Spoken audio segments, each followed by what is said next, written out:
Andaluces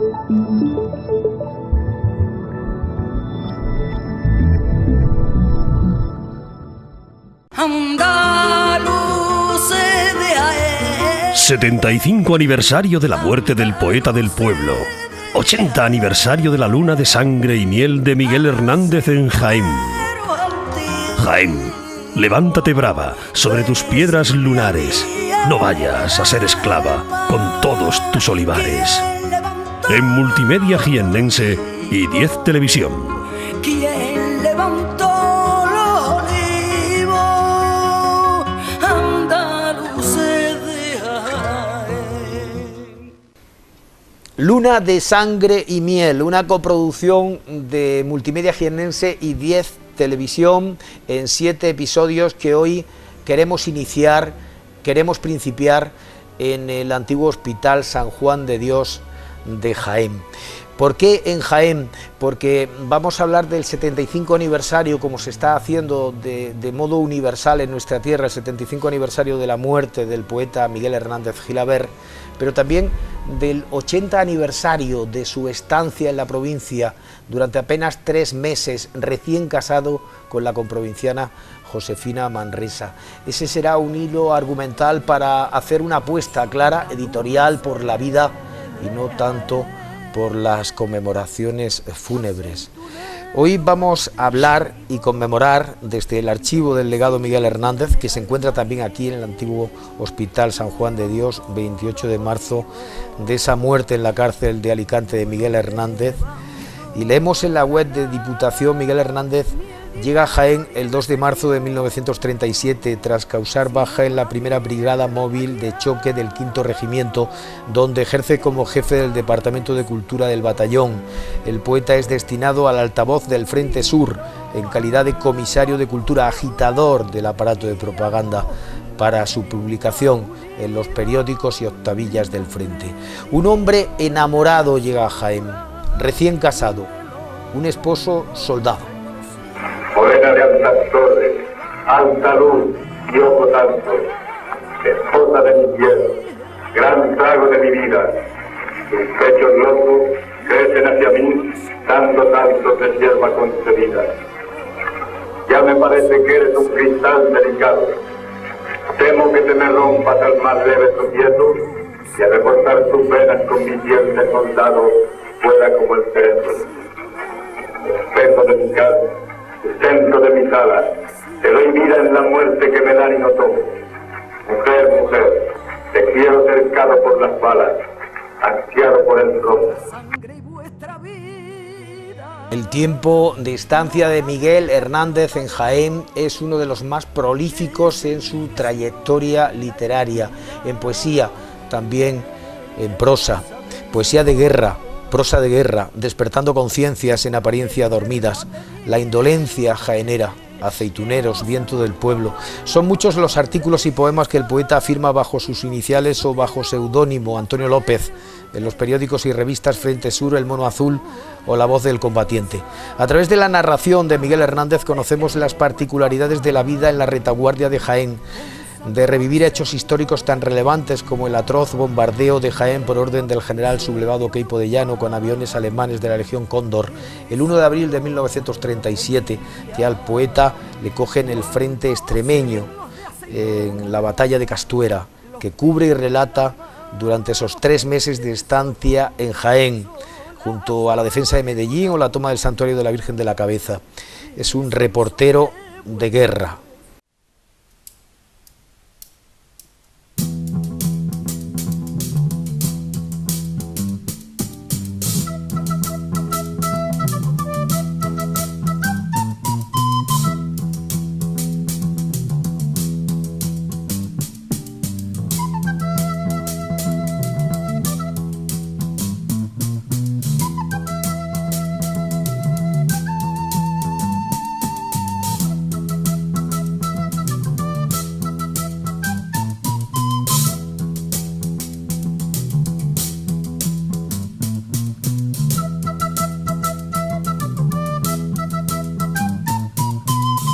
Llego con 3 heridas, la del amor, la de la muerte la de la vida, con 3 heridas viene, la de la vida, la del amor, la de la muerte. Con 3 heridas yo, la de la vida, la de la muerte y la del amor. Miguel Hernández, el poeta herido, el de las 3 heridas, la del amor, la de la muerte y la de la vida. Llegó con 3 heridas, la del amor, la de la muerte, la de la vida. Por los campos luchados se extienden los heridos, y de aquella extensión de cuerpos luchadores salta un trigal de chorros calientes, extendidos en roncos surtidores. Herido estoy, miradme, necesito más vidas. La que contengo es poca para el gran cometido de sangre que quisiera perder por las heridas. Decidme, ¿quién no fue herido?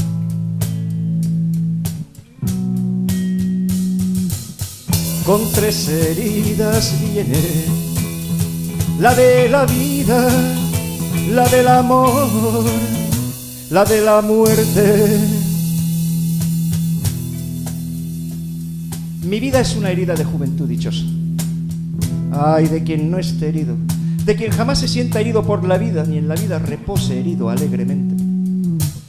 Pero si hasta los hospitales se va con alegría, se convierten en huertos de heridas entreabiertas, de adelfos florecidos ante la cirugía de ensangrentadas huertas.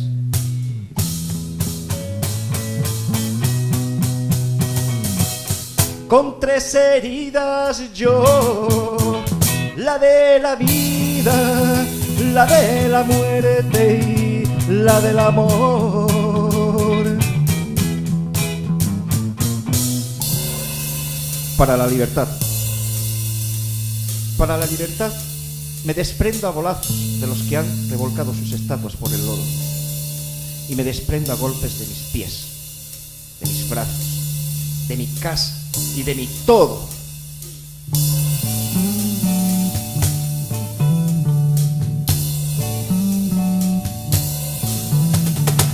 Para la libertad sangro, lucho, pervivo.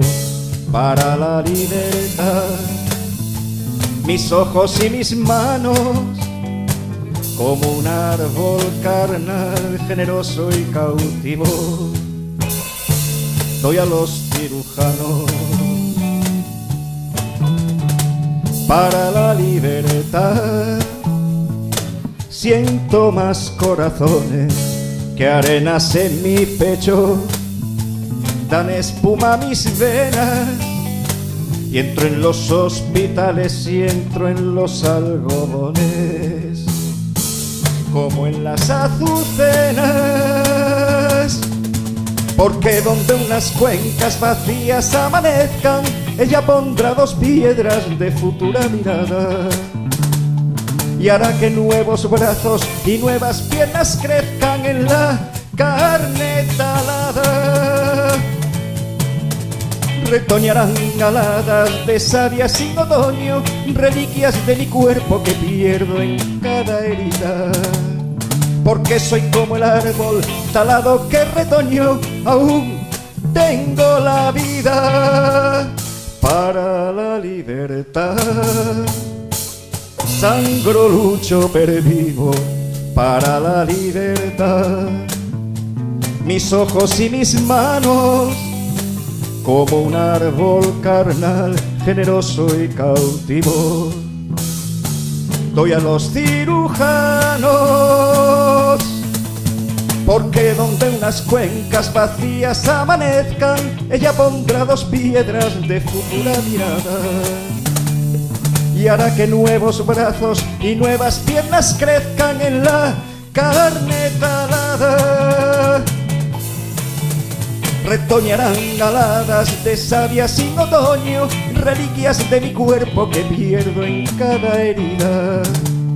Porque soy como el árbol talado que retoñó, aún tengo la vida, aún tengo la vida.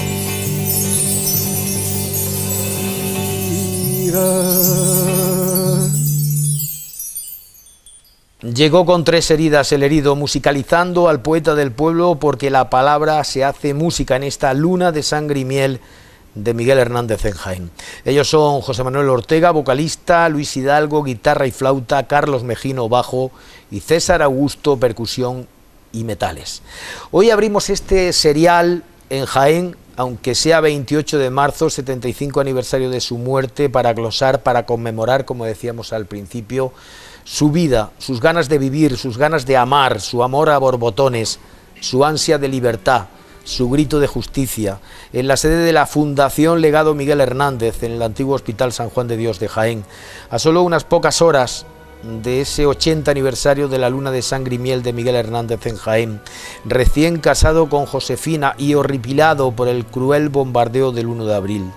Miguel, como digo, ha llegado el 2 de marzo de 1937 a Jaén y solo una semana más tarde, el día 9, contrae boda civil en el juzgado de Orihuela con Josefina Manresa, quien le acompaña de regreso a Jaén, a la calle Llana número 9, sede de ese comisariado revolucionario y de altavoz del Frente Sur.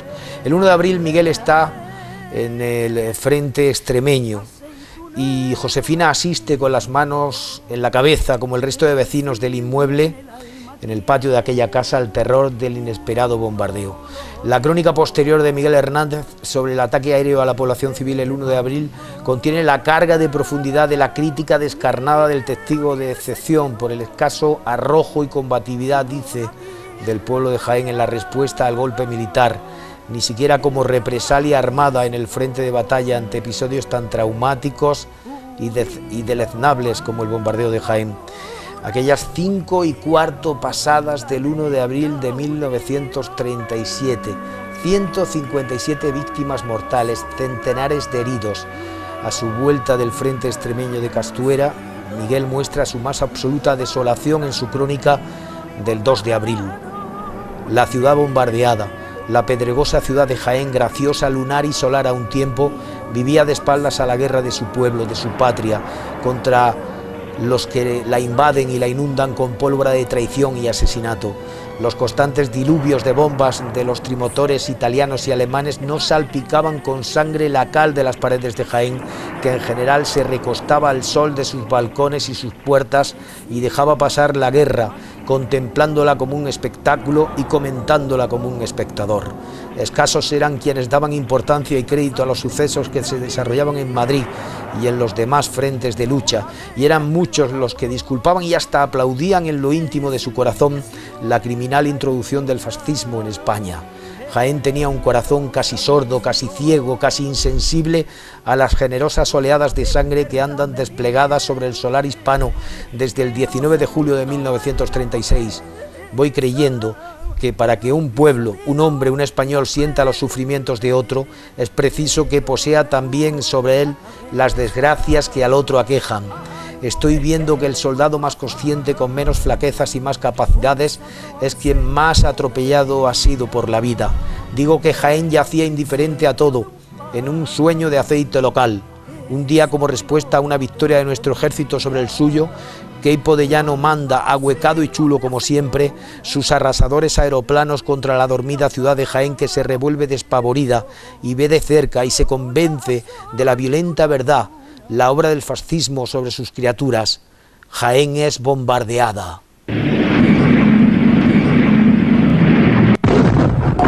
La trilita sacude y revienta hasta las piedras más profundas de la ciudad, y se derrumban las casas, y las mujeres madres no saben en qué rincón meterse con sus hijos, y los muertos inocentes, los destrozados, son una sangrante cantidad de cabezas, de brazos, de carne desconcertada. La cal y los ojos de Jaén se humedecen, con cara de cadáveres ante los espejos, aceituneros y barberos calculan en las barberías el número de víctimas. En la plaza se repite el cálculo, en las calles se anda con tristeza y temor, y en el cementerio necesitan venganza a su inhumana muerte niños, mujeres y ancianos que no habían cometido otro delito que nacer y vivir. despertado ya Jaén a su modorra incrédula y moruna? Todas sus bocas llaman asesinos y no se hartan de llamarlos a los que han cometido en su población un acto más de destrucción inútil, pero yo veo que muchos de sus hombres se conforman con gritar y se previenen contra otro posible bombardeo, yéndose a vivir debajo de los olivos. Esa actitud extática, pasiva, fatalista y torpe exaspera al combatiente más templado. ¿Por qué no se ocupan esos hombres en la construcción de refugios para sus hijos y esposas? ¿O por qué no colaboran con los que llevan 9 meses bajo la lluvia y las balas conquistando la tierra que a todos nos quieren arrebatar? Hombres veo que cuando Jaén quedara totalmente destruida, cuando no tuvieran un rincón donde meterse, ocuparían los nidos de los ratones y allí se dejarían matar sin hacer otra cosa que lamentarse. Jaén ha de despertar de un modo definitivo. La sangre que aún huele sobre las losas lo exige. Sus hombres han de combatir al fascismo con el mismo empuje que los sevillanos, cordobeses y granadinos que luchan en los frentes de esta provincia. Debe avergonzarles ser salvados por españoles de otros campos y no salvar ellos mismos su tierra, y sus mujeres han de alzar el puño crispado colérico cuando los trimotores negros vengan a asesinarlas sobre la capital de la aceituna. Frente Sur, Jaén, número 7, 2 de abril de 1937. 1 de abril de 1937, el bombardeo de Jaén, una reconstrucción impecable, precisa de los hechos, realizó uno de nuestros invitados hoy, archivero y bibliotecario municipal de Jaén, Juan Cuevas Mata. Un honor. Buenas tardes, igualmente. Del horror del bombardeo contra una población civil desprevenida, 157 muertos, centenares de heridos, a la venganza de las sacas de presos derechistas encarcelados en la catedral en los días sucesivos, fusilados sin defensa, sin juicio en Mancha Real, 128, que tan meticulosamente ha sacado a la luz el historiador e investigador Luis Miguel Sánchez Tostado, a quien debemos esa animación recreada sobre el bombardeo que ha ilustrado la lectura de la crónica de Miguel Hernández. Otro honor, Luis Miguel. Es un honor compartido. El 5 de abril, por cierto, pronuncia una conferencia bajo el título El bombardeo de Jaén y el final de la guerra, un cuarteto de invitados que completamos con 2 de los expertos, de los estudiosos que mejor conocen la obra literaria en su corta e intensísima trayectoria del poeta del pueblo, del escritor oriolano Miguel Hernández Gilabert. El profesor del Departamento de Filología Española de la Universidad de Jaén, Rafael Alarcón Sierra. Hola, buenas tardes. Otro honor. Gracias, ¿Cómo igualmente. Referenciales, un par de seminarios que dirigió junto a Juan Cano Ballesta. Y el profesor de instituto, crítico, escritor, autor de poemarios indispensables como Salvoconducto y Tierra de Paso, Juan Manuel Molina Damián, y muy honrado. Igualmente, de que me traiga aquí con tantos amigos y maestros.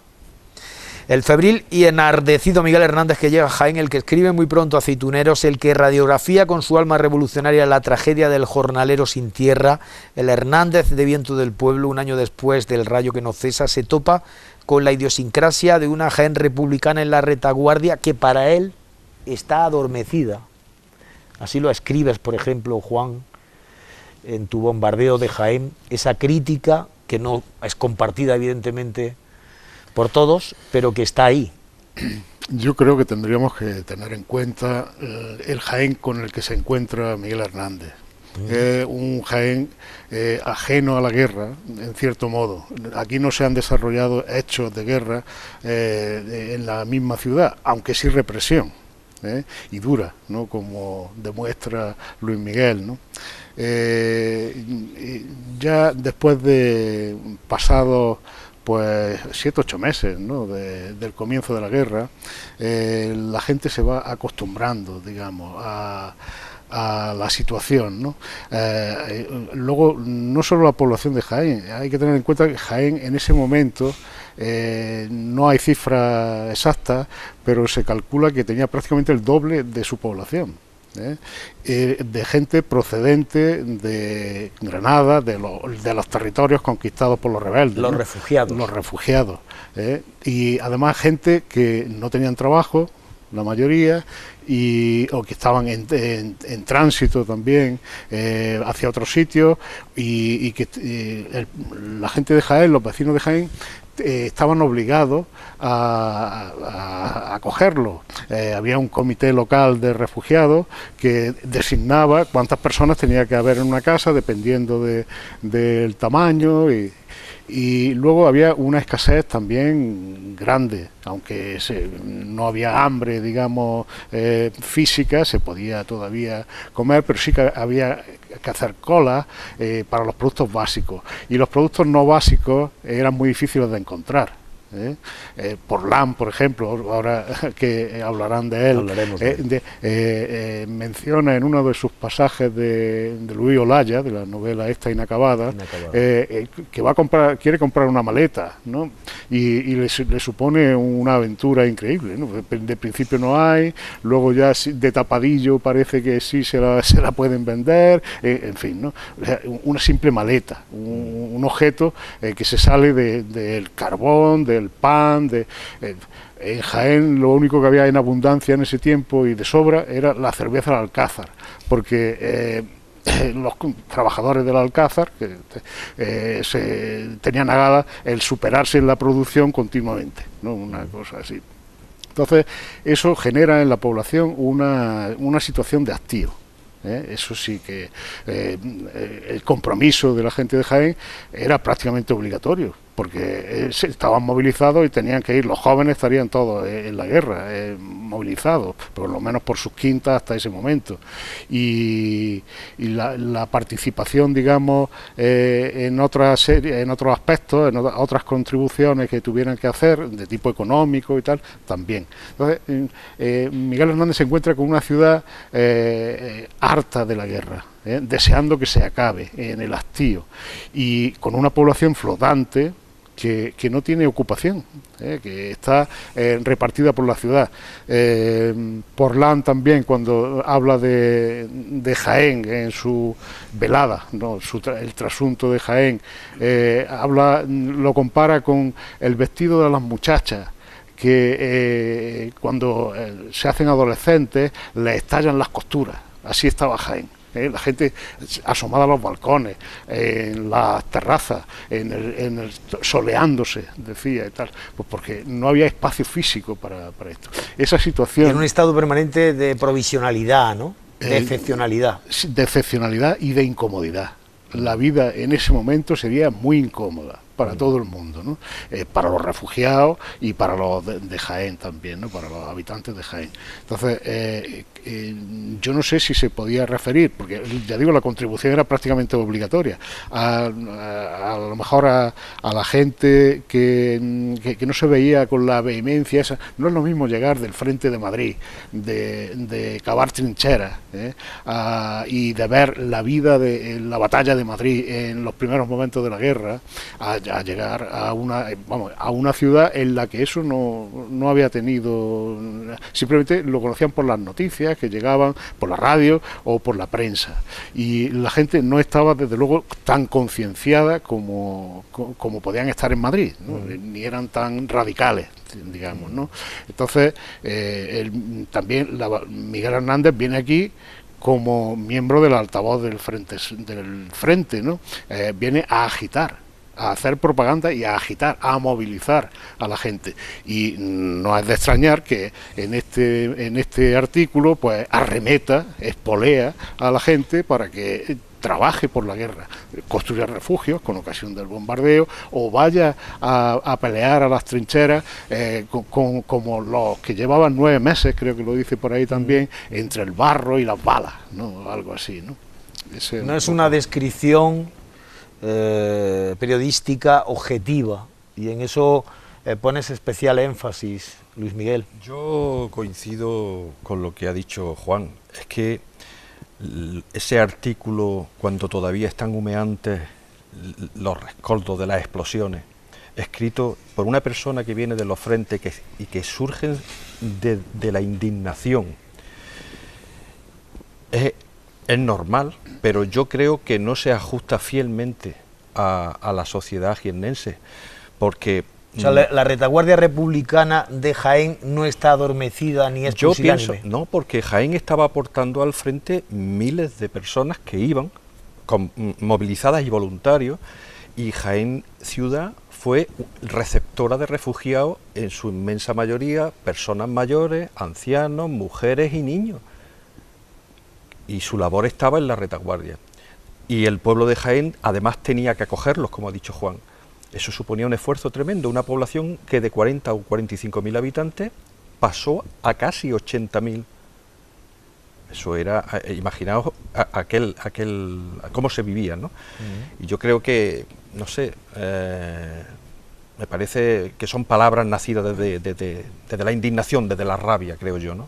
Tal vez pueda referirse a cierto tipo de personas que vivían en Jaén que de cierto poder adquisitivo, porque habla de se van a las caserías a meterse debajo de los olivos, en fin, eso no lo podía hacer todo el mundo. De esas 70 un jornalero 80, sin tierra, ¿no? Los jornaleros o la mayoría de la gente, pero los pequeños propietarios o los olivareros, el que tuviera una casería o un sitio donde quitarse de este mal vivir que era el que había en ese tiempo en Jaén, pues lo haría con naturalidad. Tal vez se refiera a eso, ¿no?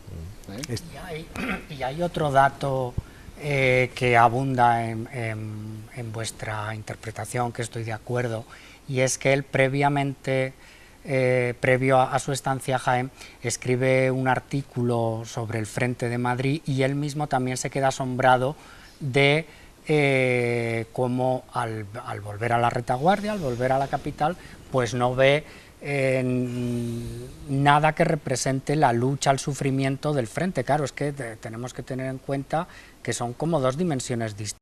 Entonces, el que viene del frente se queda sorprendido de lo que está sucediendo en la retaguardia, y esto que Miguel Hernández, que ya lo ha dicho de Madrid, que luego lo va a decir, por ejemplo, de la Carolina, también en otro artículo de Frente Sur, ¿no? Dice, bueno, si es que aquí los jóvenes están como si no hubiera guerra, que lo dice al final, en el año 39, en el incidente que tiene con María Teresa León y con Rafael Alberti en la Alianza de Intelectuales Antifascistas, lo dice también, ¿no? Les echan cara pues que se están disfrazando y jugando en el Palacio de los Marqueses de Heredia Espínola, donde está la sede de la Alianza, y que él viene del frente, ¿no? Y él sí que sabe lo que es la guerra. Entonces yo creo que esto que dice de Jaén lo podría haber escrito perfectamente pues de cualquier otra ciudad de la retaguardia, ¿no? de Valencia, de Barcelona o de otras ciudades más pequeñas, y sobre todo es una sensación que en Hernández es constante, porque se ve en sus escritos. La diferencia entre el sufrimiento del frente, y en Madrid ha estado cavando trincheras, ha sufrido algún bombardeo también, que lo cuenta en alguno de sus artículos, y la retaguardia, que es otro mundo. Claro. Que no, claro, hasta que no estás en el frente no te haces cargo de lo que es la guerra, evidentemente. Y eso, Miguel Hernández, que tiene una escritura tanto en verso como en prosa, con un nervio y con una vitalidad, claro que no es realista, ¿no? Pero es su verdad literaria, ¿no? Y entonces hay un nervio, una garra tremenda. Aparte, por supuesto, lo que pueda tener también de consigna o de llamamiento a la movilización, como decías, que es otra constante, digamos, no solamente en la prensa, sino en el cartelismo, por ejemplo, la movilización de la retaguardia, el no fallar, el que los productores pues también, digamos, están en el frente, aunque están en el retaguardia, ¿no? El campo, la fábrica es igual de importante, y eso es una constante, ¿no? Durante toda la guerra en la España republicana. Es muy consciente de su papel de agitador, de propagandista, pero Juan Manuel, el prisma de la radicalidad del extremismo, que en ese momento es básico en toda la producción literaria de Miguel Hernández, de su compromiso político desde la radicalidad. Sí, el compromiso es radical, porque ya se ha formalizado como tal en el año 34 o 35, ¿no?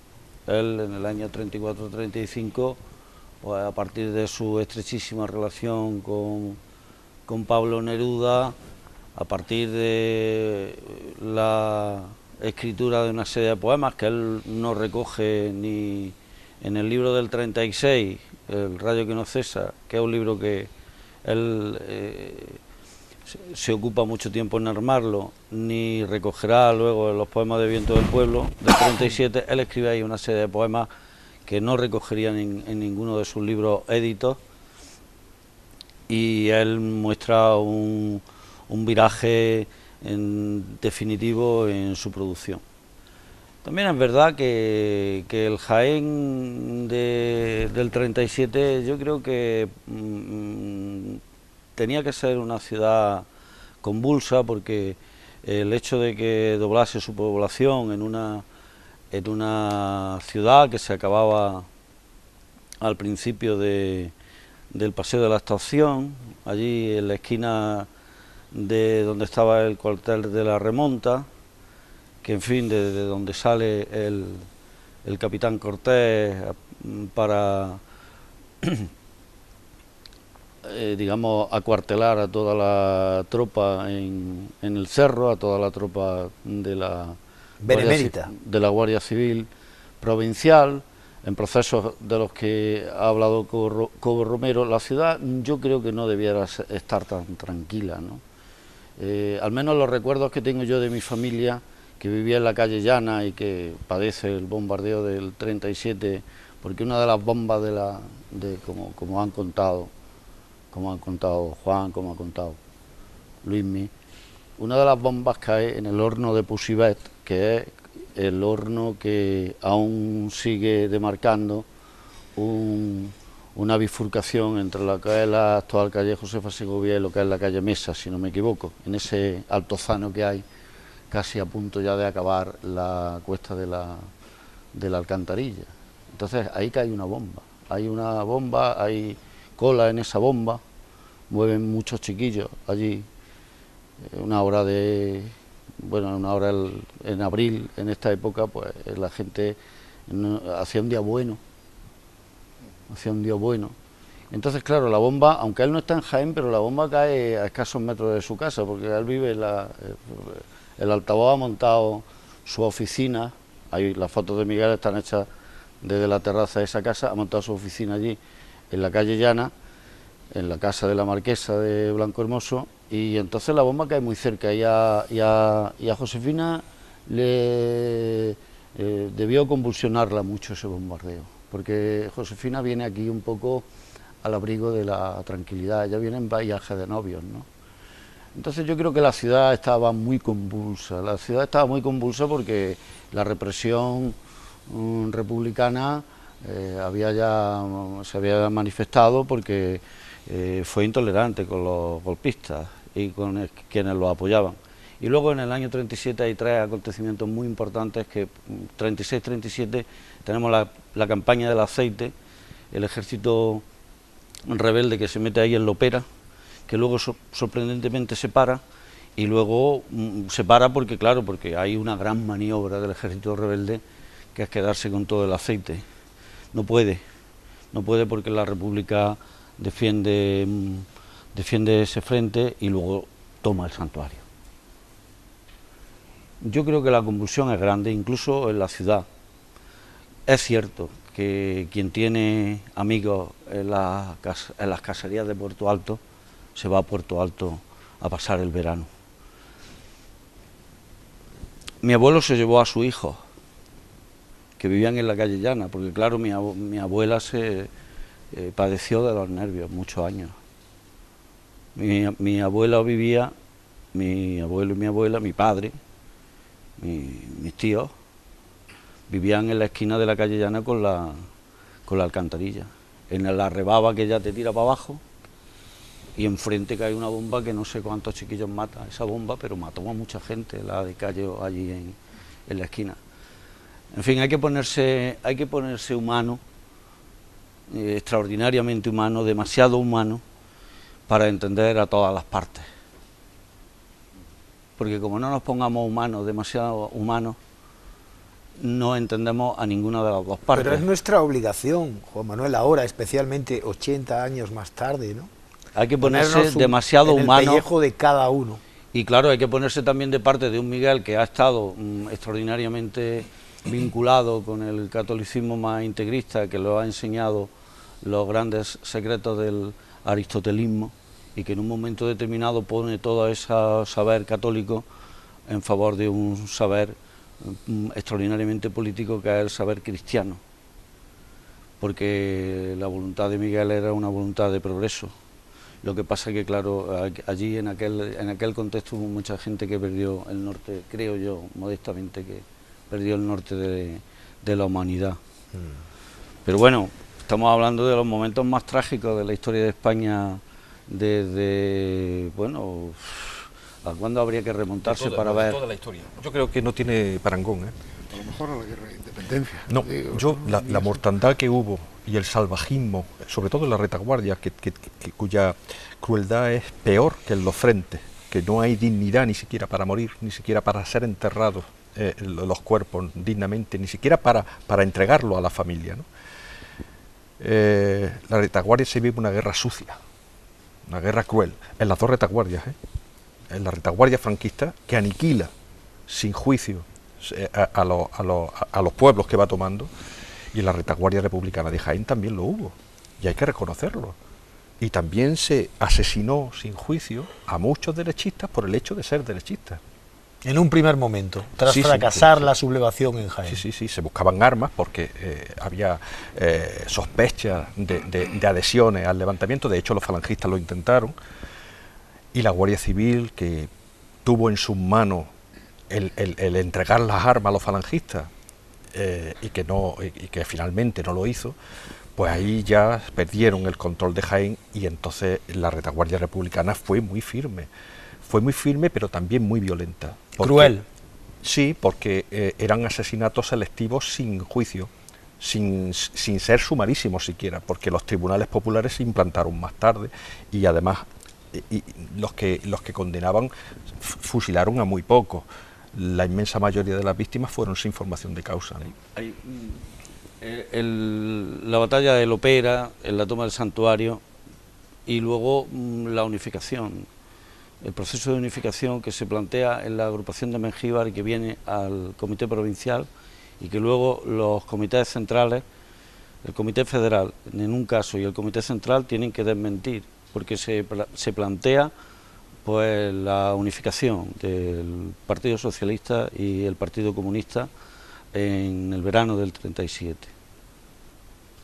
Eso es muy fuerte, perdona Rafa, eso es muy fuerte, que eso responde a un espíritu de que la República ya se plantea seriamente que la guerra pues no se va a poder ganar como se está planteando hasta entonces, ¿no? Entonces va a ser larga y es necesario unificar criterios. Unificar, que luego los distintos comités centrales determinan pues que eso no ha lugar, pero que es un embrión de un proceso de confluencia, de un frente popular de guerra, ya, que también se genera en un Jaén que es ciertamente provincia, que ciertamente pues ha tenido mucha sangre en su tierra, y que bueno, que se plantea algo que luego los altos mandos de los dos partidos que van a sostener el esfuerzo bélico, pues que entienden que no es factible, ¿no? Entonces la convulsión es grande, la convulsión es grande porque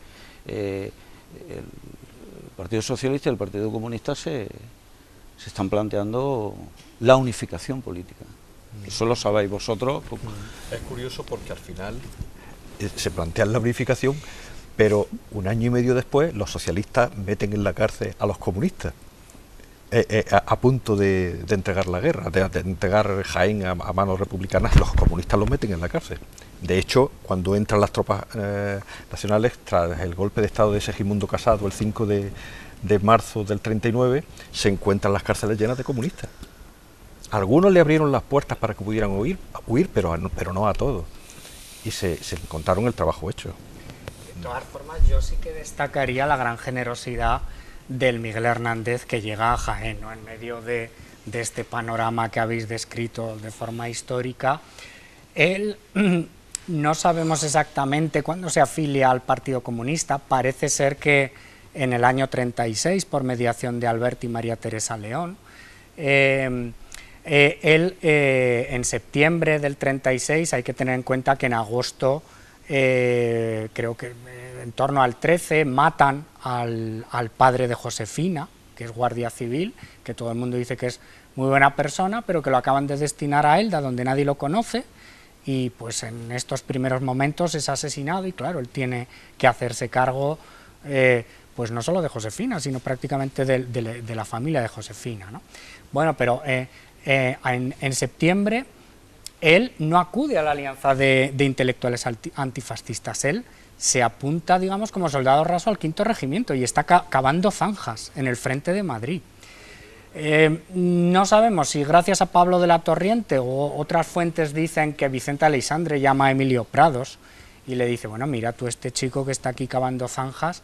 La cosa es que, digamos, lo ascienden a miliciano de la cultura y posteriormente a comisario político, y él en cuerpo y alma se dedica, como pocos poetas lo hacen, a poner todo su tiempo, toda su dedicación pues a la educación popular, precisamente, porque es que pues no solo levanta de la nada primero el semanario Al Ataque en Madrid, y luego aquí el Frente Sur, que sale en principio 2 veces a la semana, sino que hace también el periódico Mural, que hay fotografías, por ejemplo, en la plaza de la Catedral con el periódico Mural, conferencias, recitales, cine, adoctrinamiento, educación, ¿no? Él está dedicado en cuerpo y alma y no para, ¿no?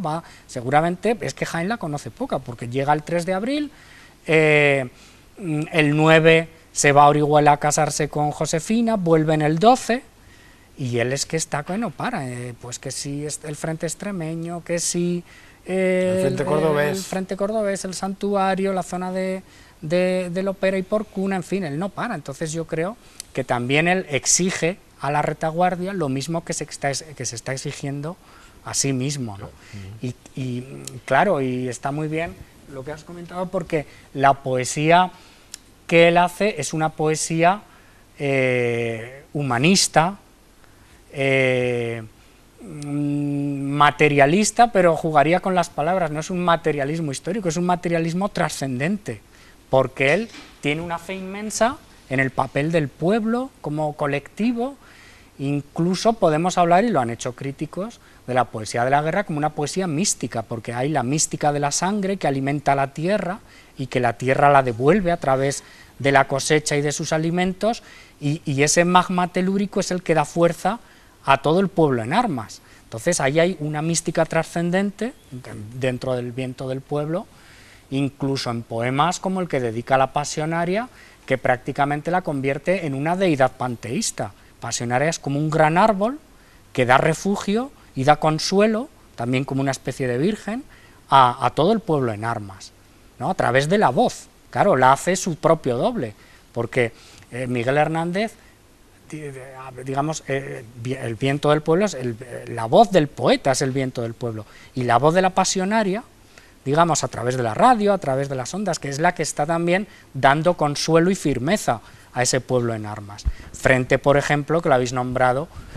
a de Llano, que a través de Radio Sevilla tiene un poder tremendo, ¿no? También dedica un poema en Viento del Pueblo, Visión de Sevilla, a contrarrestar estos discursos de Queipo que estaban sembrando verdaderamente el terror en toda la España republicana, ¿no? Porque no había manera, creo que era la única radio, bueno, la ciudad más importante que tienen los golpistas al comienzo de Sevilla, y Radio Sevilla creo que es la única radio de onda media que tienen en un comienzo, y claro, no hay manera de tapar la emisión, ¿no? Por eso Queipo se hace tan poderoso, ¿no? Incluso con los recelos de Franco, ¿no? Que en el año 38 le prohíbe definitivamente seguir con estos discursos, ¿no? Queipo se oye en Jaén, y desde el 1 del 37, desde el 1 de enero del 37, poco más o menos, corregidme si la fecha me baila, desde el 1 de enero del 37 ya se oye también toda la emisora de Burgos con los equipos que le regala Hitler a Franco, que se han utilizado en la Olimpiada del 36. Y aquí en Jaén se oye mucho la radio nacional. Eso también hay que decirlo. Eso se interviene en la radio, los aparatos, los receptores son requisados, ¿eh? Son requisados, pero aún así se oye la radio y se hacen audiciones en grupo, en lugares, en fin, muy cerca del altavoz del Frente Sur, allí en la calle Llana, en esas calles cortadas a cuadrícula por Eufrasio López de Rojas en el 17, en esas calles que bajan, en algunas de ellas se oye la radio nacional, porque hay delaciones y cursan denuncias. Pero de cualquier manera, y dejando eso aparte, porque claro, Miguel viene en un momento capital para el desarrollo intelectual de la ciudad. Creo que viene en un momento capital para el desarrollo intelectual de la ciudad, porque la ciudad ha vivido también otro tipo de convulsiones, mucho menos significadas, pero también importantes, como es, por ejemplo, la llegada de Porlán, que ha hablado antes Juan de él, ¿no? Entonces, claro, Porlán viene aquí, y no se sabe si Porlán y Miguel Hernández tuvieron relación, vivían muy cerca, Porlán vivía en el Hotel Rosario. Como ven ustedes, estoy moviéndome en el flanco meridional de la catedral, lo que mira el reloj de sol, que ahí está la Casa de la Marquesa, el altavoz, ahí está la calle Príncipe Alfonso, la calle de los Muertos, la calle Abades, y ahí está el Hotel Rosario. Entonces, Porlán llega en el 34 y ya hay una sensibilidad que es volver al orden. Volver al orden porque Pedro Salinas y Jorge Guillén, fundamentalmente, de acuerdo con los postulados de ese momento, pues están intentando virar la poesía y alejarla de la impureza que preconizará Pablo Neruda en Caballo Verde para la poesía.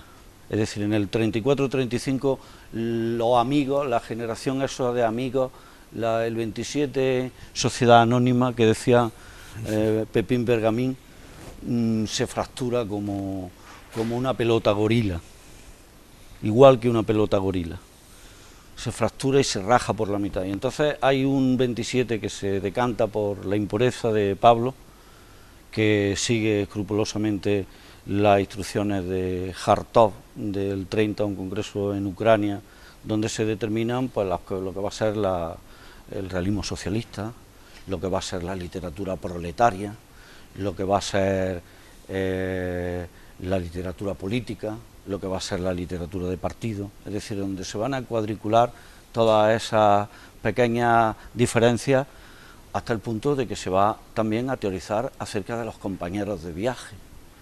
Que, en fin, que los compañeros de viaje ya, como nos pongamos estupendos, pues podemos llegar aquí hasta Jaime Gil de Viedma y Alba, ¿no? Y toda su ilustre familia, ¿no? de poetas que lo leen atentamente, ¿no? Quiero decir que en el 34 viene Porlán y Porlán viene ya vuelto al orden. Y Miguel viene a Jaén pocos años después, y Miguel viene pues en la otra punta de la vuelta al orden, que es pues la vuelta que defiende que la literatura y el arte se pueden construir también como instrumentos para cambiar el curso de la historia y en concreto ya, muy en concreto, para ganar la guerra.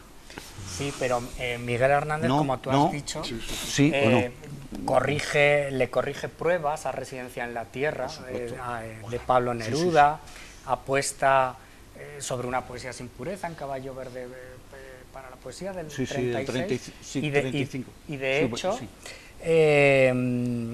a mí lo que me fascina de Viento del Pueblo, formas populares, romances, creo que solo hay 6. O sea, casi todos son silvas muy libres, y con un fuerte contenido de imágenes, pues vamos a decir, de raíz surrealista, ¿no?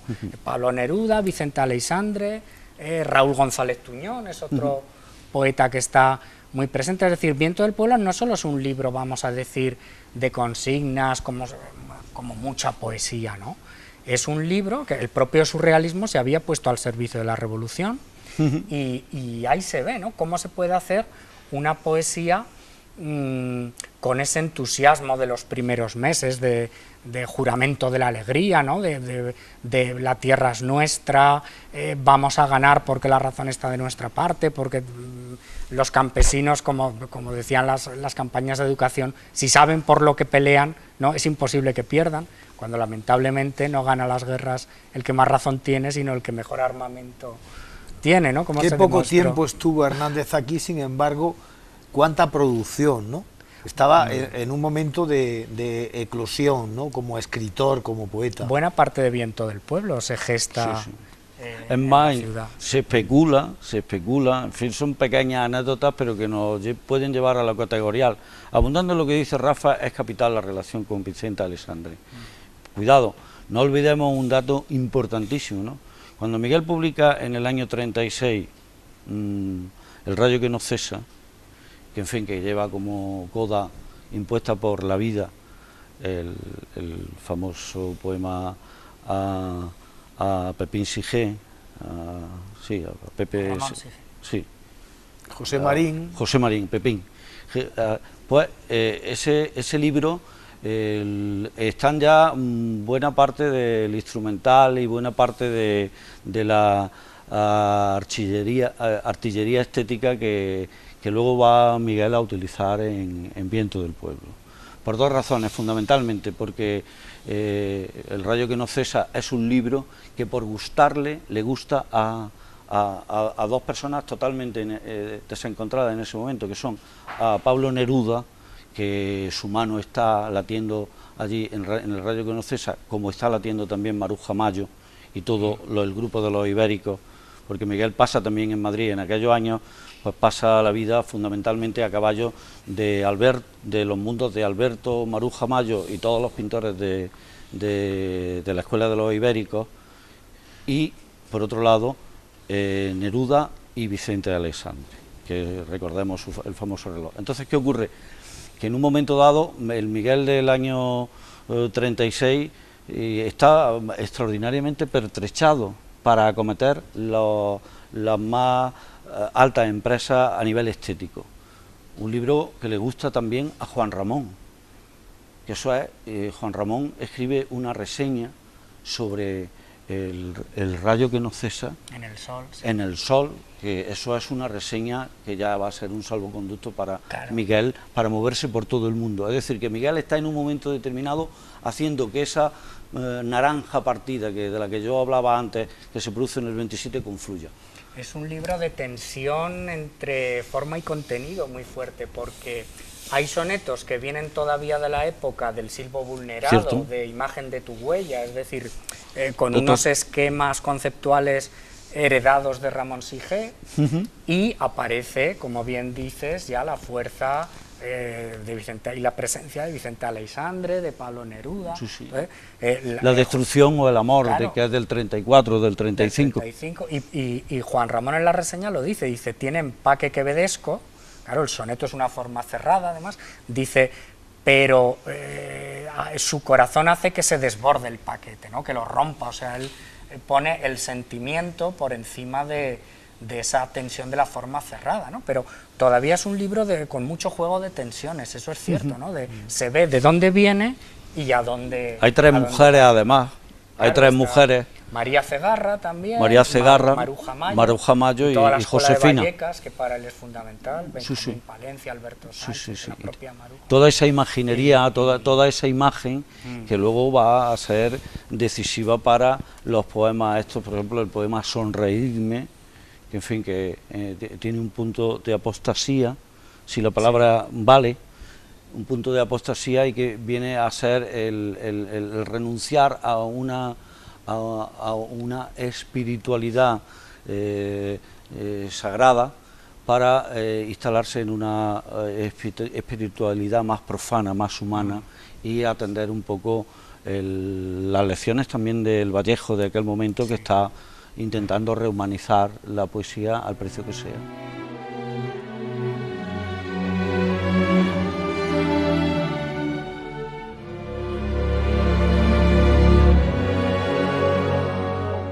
Andaluces de Jaén. 75 aniversario de la muerte del poeta del pueblo. 80 aniversario de la luna de sangre y miel de Miguel Hernández en Jaén.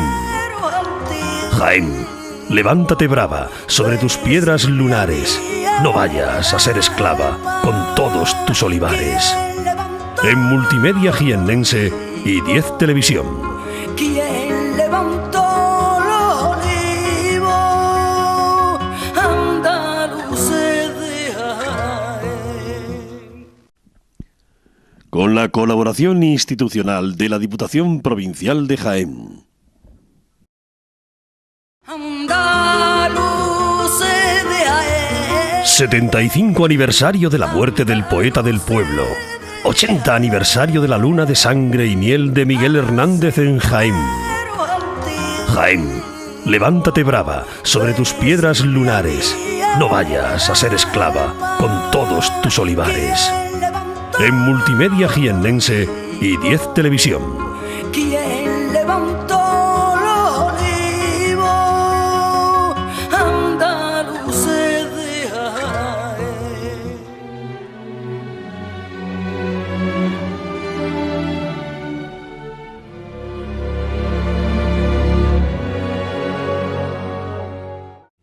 Es el mismo cronista que narra ese bombardeo del 1 de abril, que tiene unas consecuencias inmediatas en clave de represalia, y son las sacas, que a partir del 2 de abril empiezan a sucederse todas con una misma dirección, esa cárcel improvisada que es la catedral. Juan, Luis Miguel, empiezan con 20 y tantos diarios, no hay juicio, no hay nada. En fin, una reacción inmediata al bombardeo.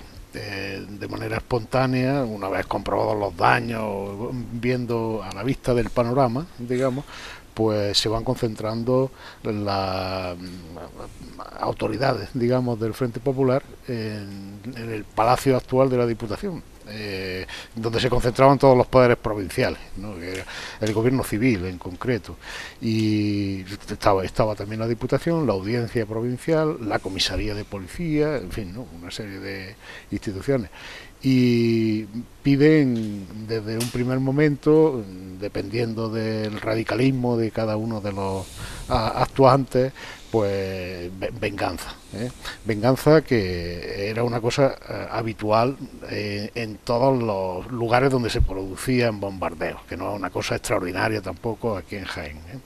Lo común era que después de un bombardeo hubiera una represalia con los presos derechistas que había en las cárceles, casi prácticamente en cualquier sitio. En algunos sitios lo hacían de forma sistemática, por ejemplo en Gijón, ¿no? En Gijón tenían un barco que había unos 500 presos derechistas, y cada vez que se bombardeaba o cañoneaba Gijón se mataban a 50, hasta que se quedaron prácticamente, y en fin, esa era la dinámica de acción-reacción, la represalia de la represalia, y en fin, la cadena de violencia esta con la que se funcionaba en ese tiempo, hasta que digamos que duró hasta prácticamente la represalia de Jaén fue de la última que se dieron, hasta que el gobierno, digamos, se hizo con la situación, que fue el tiempo desde el 10 de julio hasta abril prácticamente, y el bombardeo de Guernica, en que se consiguió el gobierno vasco el retener las represalias, que hubiera sido la dinámica también consiguiente, entre otras cosas porque interesaba otro tipo de propaganda, ¿no? El echar encima a la opinión pública internacional, el aislar al régimen de Burgos, el presentarlos como unos asesinos, en fin, ¿no? Aquí pues se concentró, digamos, los directivos, la junta así, los responsables del Partido Comunista, de la CNT, del Partido Socialista, de la UGT, en fin, y triunfaron las tesis de ojo por ojo y diente ojo por ojo y diente por diente. Parece que la conclusión a la que se llegó era matar a tantos derechistas que hubiera en la cárcel, como muerto hubiera bien el bombardeo, una cosa así. Se hizo un primer cálculo de 120 y tantos, 128. Sí, fueron los muertos, digamos, que se recogieron como efecto inmediato de las bombas y después ya. Y esa misma noche, estamos hablando, el bombardeo fue a las 5:20 aproximadamente de la tarde, a las 8 así ya se produjo esa reunión, y para las 12 de la noche o 1 o así se empezaron a sacar presos de la cárcel, también según los testimonios que dan en los juicios sumarísimos, ¿no? Que eso Luis Miguel lo estudia estupendamente, pues prácticamente un asalto. El director de la cárcel se opuso y lo amenazaron, y el hombre no tuvo más remedio que transigir y dejarlo sacar a una lista que se llevaba, que no se sabe muy bien con qué criterio se seleccionó, se hizo, pero y se trasladaron en los coches de policía, fueron fundamentalmente los líderes estos encargados de las organizaciones del Frente Popular, en el Partido Comunista José Aroca, fundamentalmente, era así el más activista, Valenzuela Cuevas por el Partido Socialista, Carlos Zimmerman por la CNT, y en fin, y algunos más, y acompañados de guardias de asalto, que eran las fuerzas, y milicianos también, ¿no? Los cogían en los camiones, coches así que hacían, digamos, de poder gubernativo en ese tiempo, al cementerio de Mancha Real, y se les fusiló. De manera irregular. El primer día que fusilaron 20 y tantos, después el segundo otros tantos, así, después 45 creo que fue el máximo otro día, y descansaron el día 6. No fueron ¿Por qué descansan los el día días 6? 2, Hay 3, un hecho curioso el día 6. Bueno, no descansan. No, cuéntalo tú. Sí. No, sí, es que digo descansa de manera así irónica. Sí, es que ese día se amotinan los presos de derechas, que ya le había llegado por la ventana, por el ventanuco ese de la calle Campana, donde ellos bebían agua, estaba allí la fuente, y los servicios, que están matando a presos. Y se opusieron, no os van a trasladar a ninguna otra cárcel, directamente. Se armaron con pinchos, algunos de esos pinchos se ha recuperado, y se negaron a salir, y ese día ya no se llevaron a ningún preso, pero al día siguiente, el día 7, fusilaron a 14 más, ¿no? En total 128, como ha dicho Juan, eran los más o menos los muertos de entonces, pero claro, cuando desencombraron empezaron a salir más muertos, y se llegó el bombardeo. Y los heridos también, que había en los hospitales, que morían. Es que estamos hablando de... Yo es que a mí me gustaría apuntar una cosa muy importante, y es que el bombardeo de Jaén es un auténtico crimen de guerra. Lo mismo que estas sacas de presos derechistas es otro crimen de guerra. Pero además muy salvaje, porque estamos hablando de una población desguarnecida, de defensa, de refugios, de sirenas, de nada. Solamente dicen que es una represalia del bombardeo el día anterior en Córdoba, pero a objetivos estratégicos militares. Eso fue lo que dijo, esa fue la excusa que puso Queipo de Llano para bombardear Jaén. Pero estamos hablando de un castigo sobre una población civil indefensa. Y eso es un crimen de guerra, porque mueren gente inocente, muere gente, niños sobre todo, hay un 70% entre ancianos, mujeres y niños, ¿no? Es una barbaridad. Hay una sola bomba, mató a 22 personas en la calle Fontanilla, ¿no? Que estaban haciendo cola para el abastecimiento de carbón y petróleo, ¿no? Eso es una salvajada. Pero Jaén vive el peor momento, en esa semana vive el peor momento casi de su historia, porque estamos hablando de que en solo una semana mueren de forma violenta en la capital de Jaén 285 personas, 158 muertos por el bombardeo y 128 derechistas asesinados sin juicio, más 280 heridos. Y fue tan violento el ataque que todavía, a esta altura, después de 80 años, hay fallecidos en el bombardeo que no se han logrado identificar ni saber quiénes eran, de cómo estaban los cuerpos, ¿no? Más teniendo en cuenta que muchos eran refugiados y que no estaban evidentemente empadronados ni Claro. su identidad controlada por las autoridades. Gente en tránsito que no se conocían y no se consiguió averiguar. Pero nunca. triste fortuna, historiadores, la de aquellos presos en la catedral, porque después llegarían los trenes de la muerte. Bueno, el estar en la catedral le salvó a esos presos del bombardeo, porque eran el punto de referencia que tenían los pilotos, porque sabían que estaban ahí. Por eso, cuando entraron, dieron la vuelta a Jabalcuz y entraron por las peñas de Castro en dirección sur-norte, evitaban bombardear hacia la izquierda de la catedral. Pues sabían que estaban ahí los presos. Eso fue una garantía para ellos. Y bombardearon pues toda la línea que va pues desde la Alcantarilla, la plaza de Almaza, la plaza San Ildefonso, la plaza de la Constitución, la calle Fontanillas, hacia la avenida de Madrid, ¿no? Y bueno, a mí me gustaría también comentar algo que es un dato histórico que ha estado mucho tiempo erróneo en el imaginario popular. La gente conservadora siempre ha dicho, como lavándose las manos sobre el bombardeo de Jaén, que eso eran los nazis, que eso fue la Legión Cóndor, y no fue la Legión Cóndor. Fueron aviones de la Legión Cóndor, pero los pilotos, el personal que eran españoles, como bien demostró Juan Cueva en su trabajo, que están los partes de guerra. Ni siquiera los aviones eran de la Legión Cóndor. Es que la Legión Cóndor no hay que mencionarla en este caso para nada. Los aviones eran alemanes, pero la Legión Cóndor era una unidad que se creó para actuar en la Guerra Civil Española.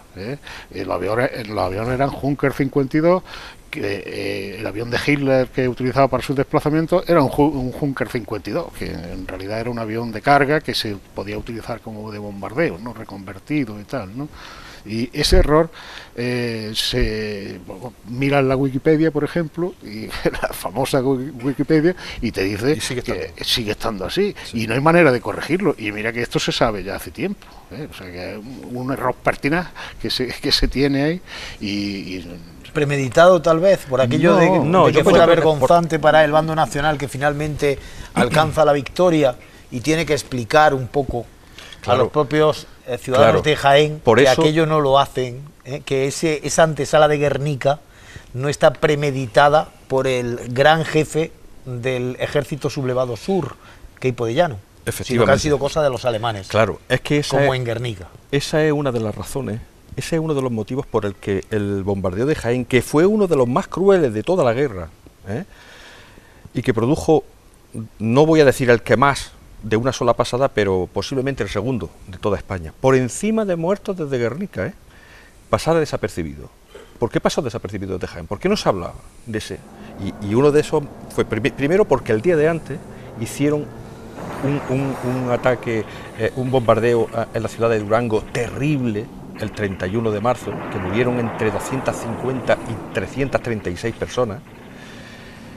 Segundo, porque la matanza que hicieron de presos de derecha de forma inmediata no le interesó al bando republicano divulgar.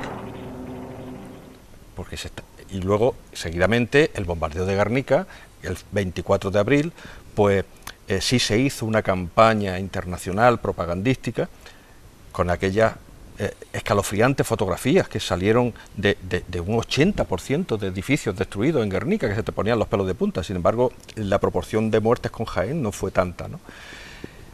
Claro, contribuyó también el Guernica de Picasso, ¿no? Para darle más fama a ese. Pero realmente Jaén sufrió, yo creo que uno de los bombardeos más crueles de la guerra.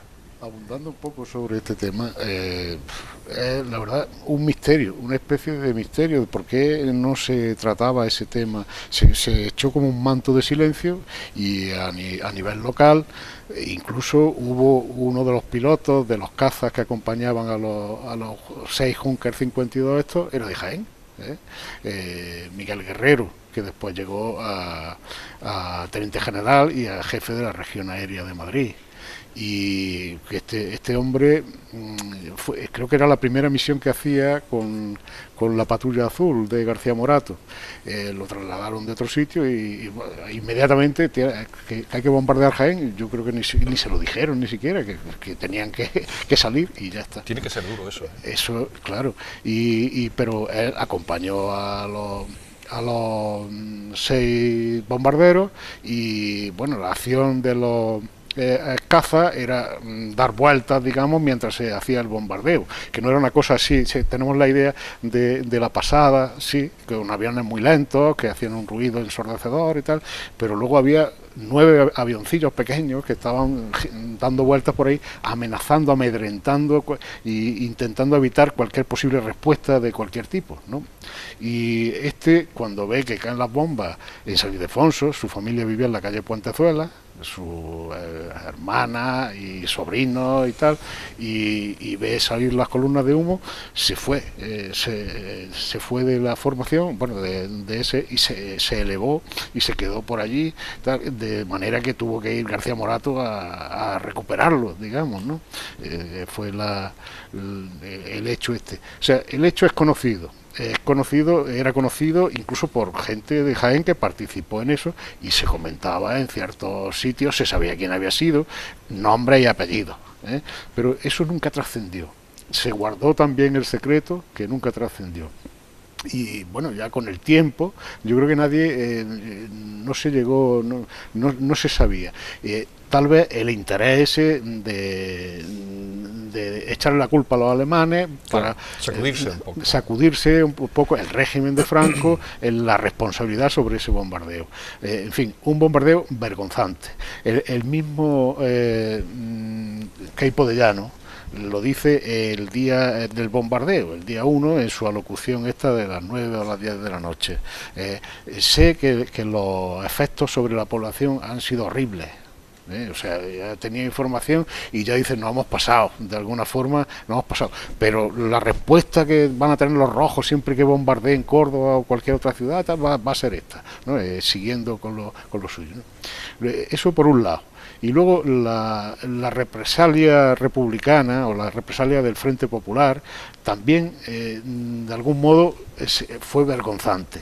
Y ellos nadie quería hacerse responsable, nadie quería hablar muy fuerte, no podía, nadie tenía derecho a hablar fuerte de esa acción de guerra. Si lo consideramos acción de guerra o crimen de la humanidad por un lado y por otro, como dice Luis Miguel. Hay anécdotas, hay curiosidades, como esa lápida que encuentras, Luis Miguel, en el viejo cementerio de San Eufrasio, de una joven de 24 años que fallece y su familia decide no colocar cruces, porque de alguna manera se llevaban a cabo también profanaciones y se entendían que eran de personas creyentes, del bando sublevado.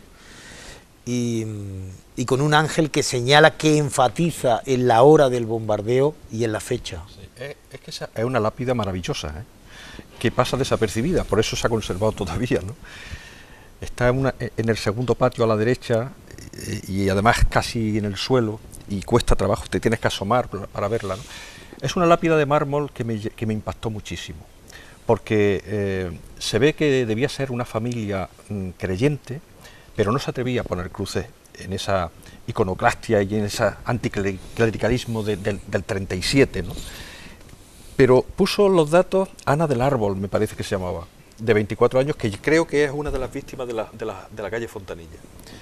Bien, pues puso un ángel que representa el alma ascendiendo a los cielos y señalando un reloj con las 5:15, las 5:20 de la tarde. 5:15 pasadas.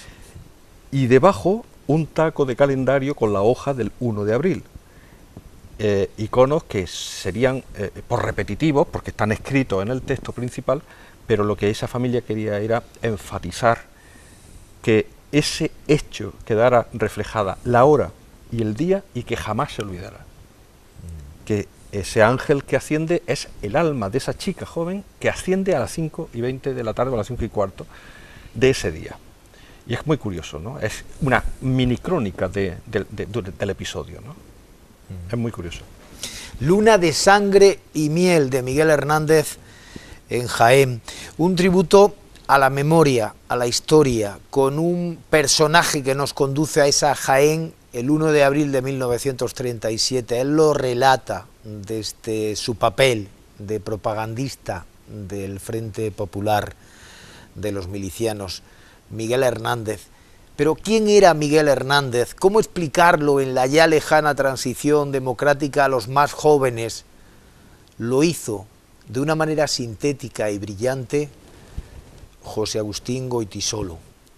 Historia conocida que ya musicalizó en el 78 Joan Manuel Serrat y que ahora vuelven a hacerlo Ecos de Poeta. Quiso ser trueno y se quedó en sollozo.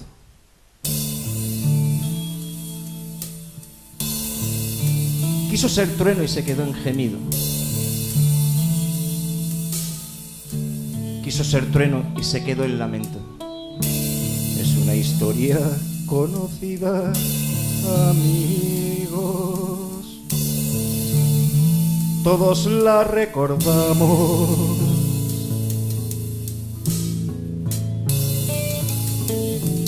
Viento del pueblo se perdió en el pueblo, pero no ha terminado. Hace tiempo hubo un hombre entre nosotros, alegre, iluminado.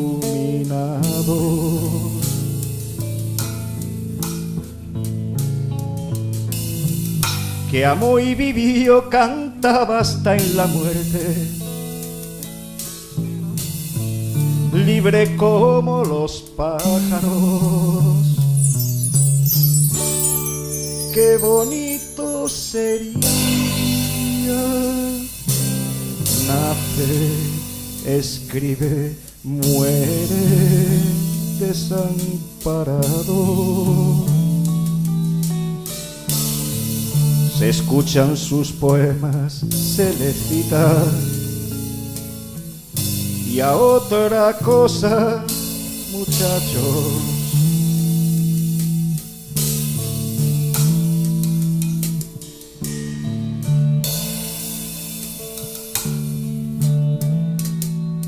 Pero su nombre continúa, sigue como nosotros esperando.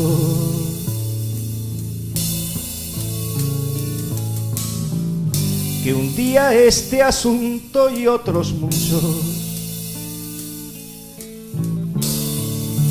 se den por terminados. Qué bonito sería nace, escribe, muere desamparado.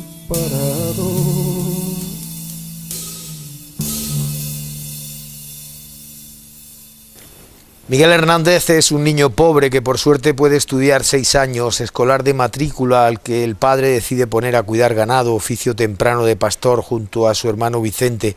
Es el crío que constata cruelmente en Abarcas desiertas que la magia de los Reyes Magos se circunscribe al ámbito específico de las familias composibles. Abarcas desiertas, Ecos de Poeta.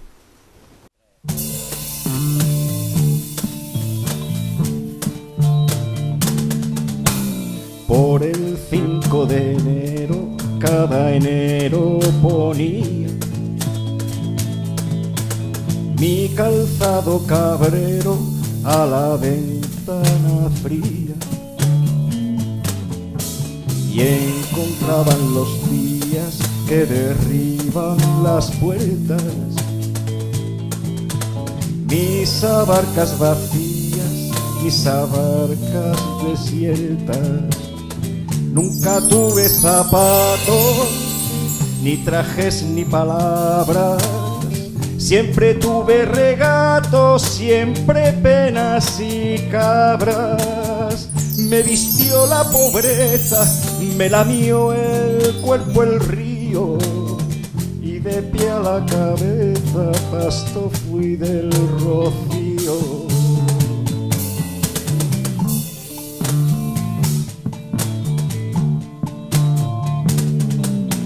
Por el 5 de enero, para el 6 yo quería que fuera el mundo entero una juguetería. Y al andar la arborada que remueven las huertas, mis abarcas sin nada, mis abarcas desiertas. Ningún rey coronado tuvo pie, tuvo ganas para ver el calzado de mi pobre ventana. Toda gente de trono, toda gente de botas, se rió con el cono de mis abarcas rotas.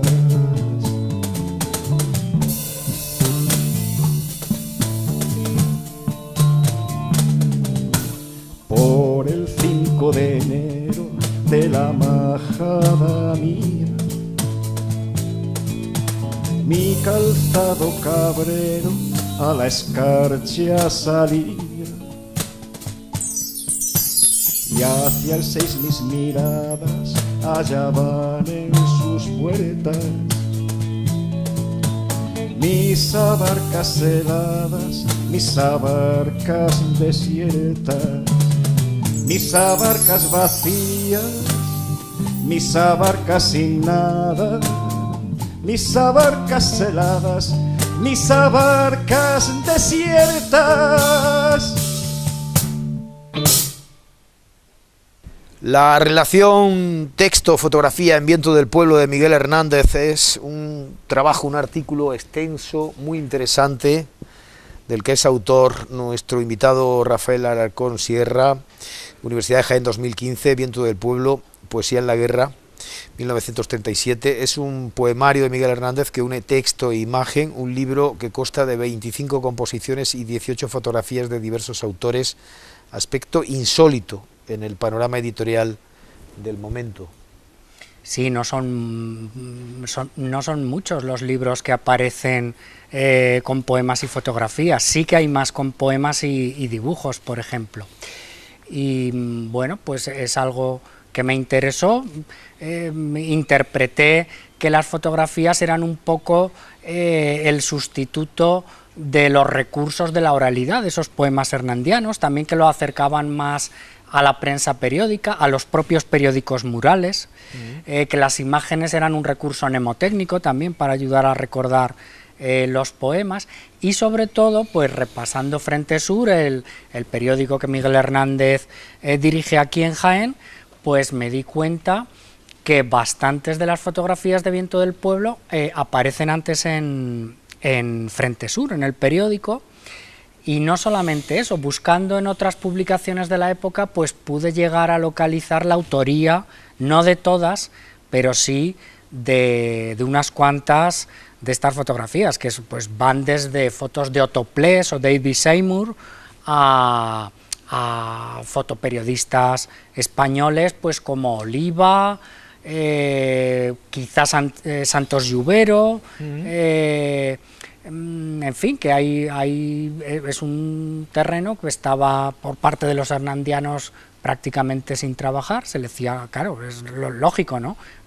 Hasta hace pocas décadas en los que ya sí que se ha puesto un poco de moda la intermedialidad, la relación del texto con la imagen, con la fotografía, con el cine, pues eran aspectos que no se habían estudiado. Incluso la mayoría de las ediciones de Viento del Pueblo que hay en la modernidad amputan estas fotografías, y las fotografías normalmente vienen después del título, o sea que el título acoge tanto al poema como a la fotografía, y muchas veces la fotografía se encarta en la misma página del poema, al comienzo o al final, es decir, que hay una relación muy intensa entre poema e imagen, ¿no? Yo creo que incluso podemos llegar a hablar en cierto sentido de un fotolibro.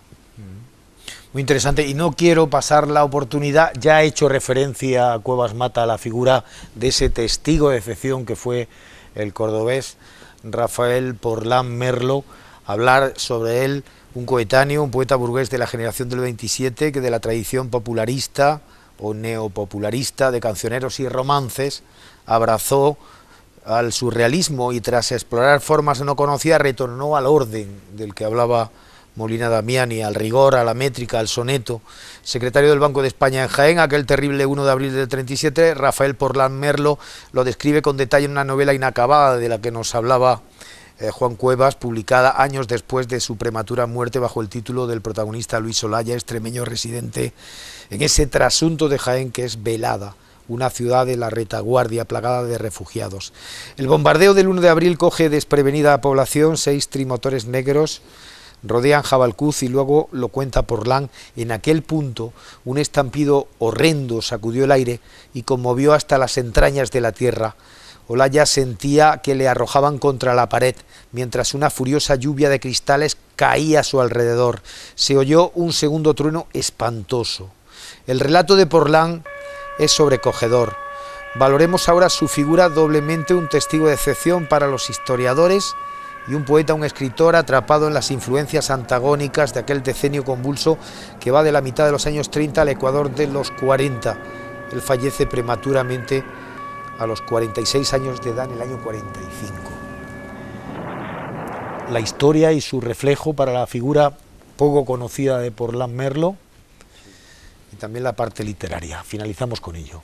Bueno, para mí, por lo menos, Porlán, aparte de su valor literario, ha supuesto una fuente extraordinaria, ¿no? Para ese momento, hace un retrato del Jaén de la guerra, de la vida cotidiana y del hecho trágico del bombardeo, que vive en primera persona y que aporta un realismo y una emotividad enorme a cualquier relato que se pueda hacer. Pero resulta muy molesto esto de convivir con tantos refugiados, ¿no? Y que los refugiados hagan un poco todo en la calle, ¿no? Aprovechando ya el buen tiempo. Efectivamente.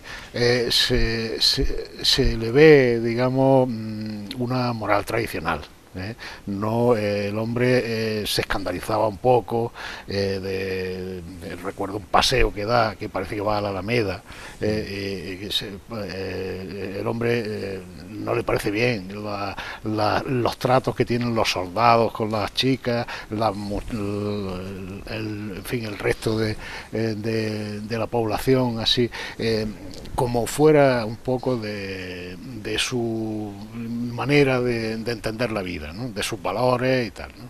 Y un poco harto también, en eso que hablábamos al principio, una situación de la ciudad ya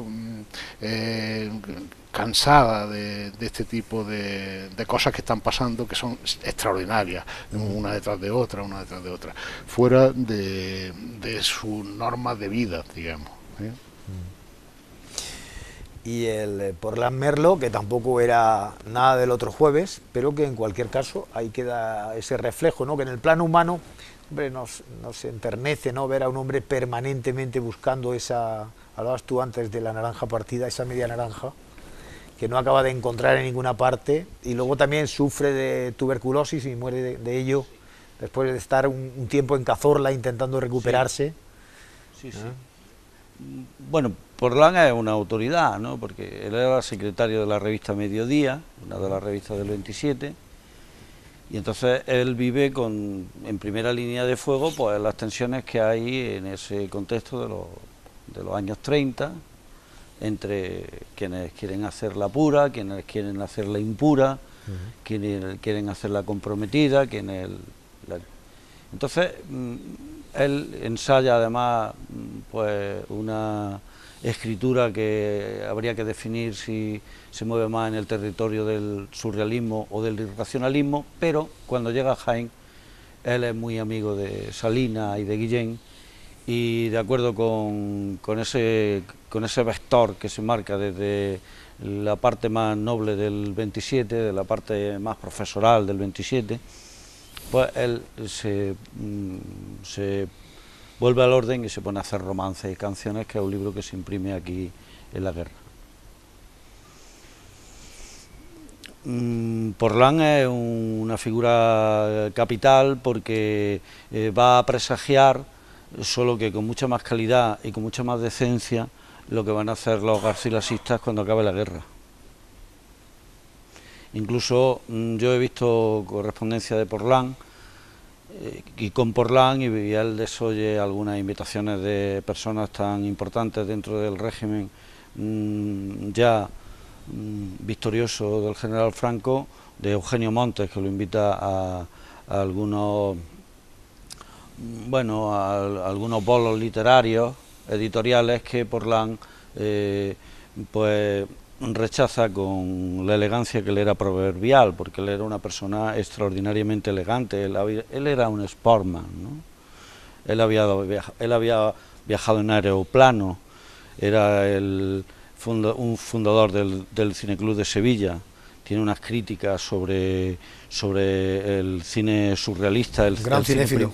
Primero que en fin, que yo a los cinéfilos que aún se mantienen, pues no tengo que recomendarles esas lecturas porque son de una lucidez apabullante. El Porlán que viene a Jaén es un Porlán que, bueno, que viene vencido, y bueno, y espero no incomodar a sus familiares, que los tiene, y algunos son íntimos amigos míos. Es una persona que se ha abandonado ya a la disomanía de manera pues enfermiza, y claro, eso Jaén no lo tolera. Él además, del panorama local solamente le interesan los jóvenes poetas de la Peña Micra, de los que podríamos hablar pues largo y tendido, pero Porlán se ríe incluso de un Jaén que a mí no me da ninguna risa, que es, por ejemplo, el Jaén de don Antonio Alcalá Venceslada, que ha publicado recientemente su vocabulario andaluz, si no mal no recuerdo, en el 32, pero él se ríe, porque Porlán, claro, Porlán es un señor cosmopolita, es un señor que ha conocido el modernismo, pues seguramente también como lo conoce Rafa Alarcón, que es un señor que ha vivido mucho, ha vivido en la Sevilla de la Expo, dirigiendo de facto la revista Mediodía, porque es el secretario de redacción y el que tiene contacto con todo el 27, y es un señor que viene aquí a Jaén, y la verdad, pues Jaén, supongo que al Porlán del 34, el que recién llegado a la ciudad, pues lo único que le interesan, y me van a permitir la maldad, pues le interesan algunas señoras que trae en la potrica para hablar con caballeros a cambio de dinero allí por la plaza de Santiago. Eso es lo que más le interesa de Jaén. Pero bueno, de eso yo creo que como pueden estarnos siguiendo niños y niñas, mejor lo no dejaremos hablamos. para horario no protegido. Rafael. Es un autor muy interesante. Él empieza el libro que publica en el 26, Pirrón en Tarfía, pues son aforismos en la línea de Ramón Gómez de la Serna, la poesía surrealista, que lamentablemente no la llega a recopilar en libro, la titula El pez en la jaula, y por testimonios, entre otros, de Cesáreo Rodríguez Aguilera, él conoce de primera mano la poesía del surrealismo francés, de André Breton, por ejemplo, de otros autores. Y bueno, a mí lo que más me gusta es que el único testimonio fidedigno del posible encuentro entre Miguel Hernández y Rafael Porlán ocurre en un poema magnífico de Juan Molina Damiani, Ronda del Rosario, donde ahí pues imagina, porque no hay otro testimonio, que ambos efectivamente se encuentran y se conocen. Y yo creo que es un buen final, ¿no? Muchas gracias, Rafa, por esa referencia. Sí, muchas gracias. Muchas gracias. Nosotros hacemos también una aportación para conocer mejor a Porlán, otro poeta en Jaén, en ese Jaén del 1 de abril del 37, y un breve fragmento musicalizado por ecos de poeta de una de sus obras. Qué gusto tiene esta tarde con su olor a acacias.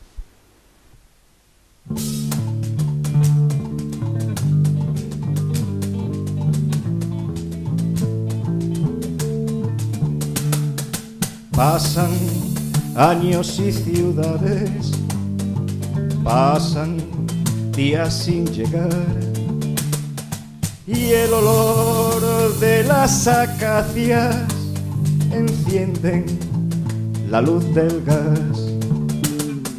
la vida de nuestra vida, callada vemos pasar. Pasan años y ciudades, pasan días sin llegar.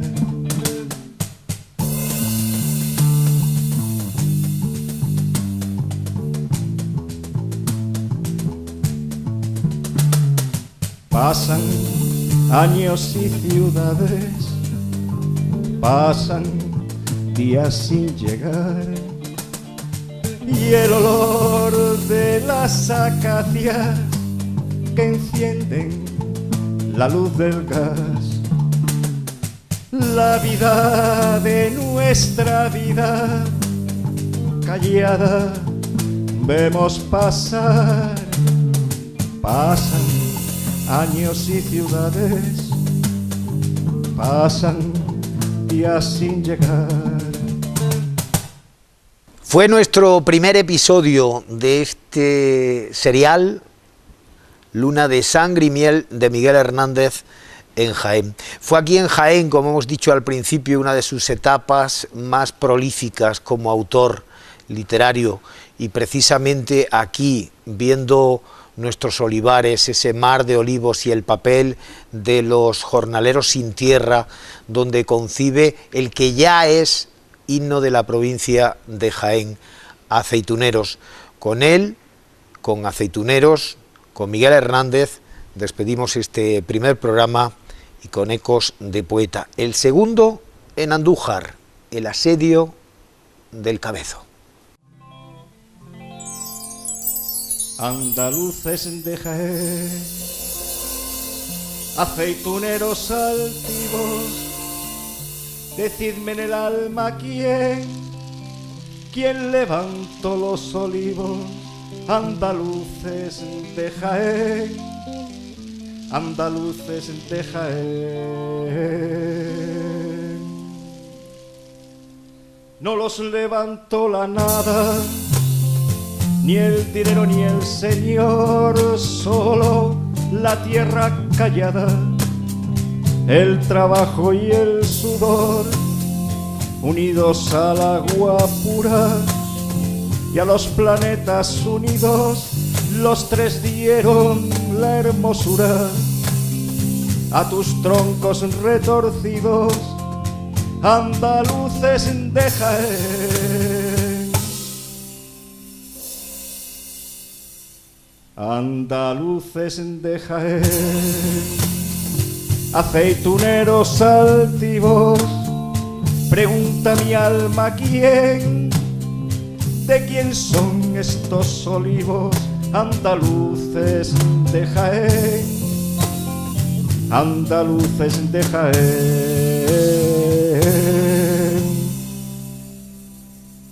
¿Cuántos siglos de aceituna, los pies y las manos presos, sol a sol y luna a luna, pesan sobre vuestros huesos? Jaén, levántate brava, sobre tus piedras lunares no vayas a ser esclava, con todos tus olivares, andaluces de Jaén.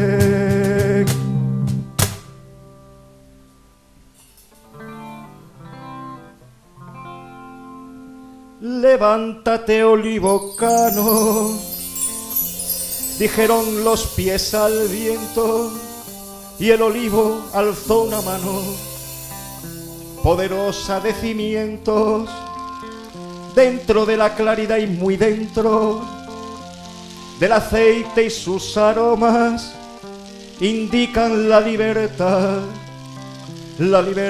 de tus lomas, andaluces de Jaén.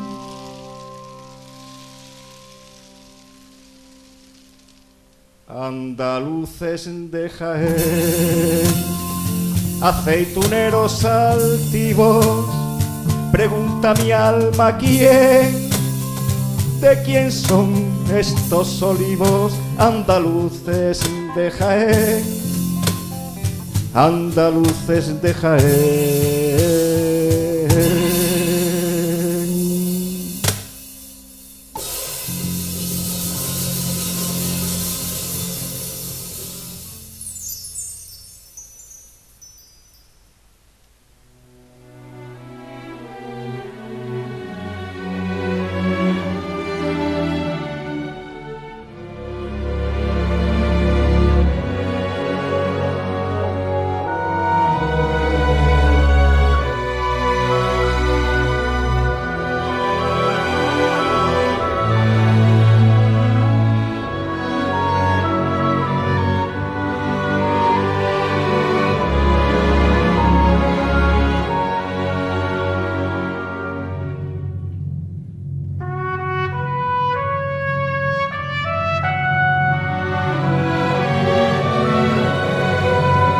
Andaluces de Jaén.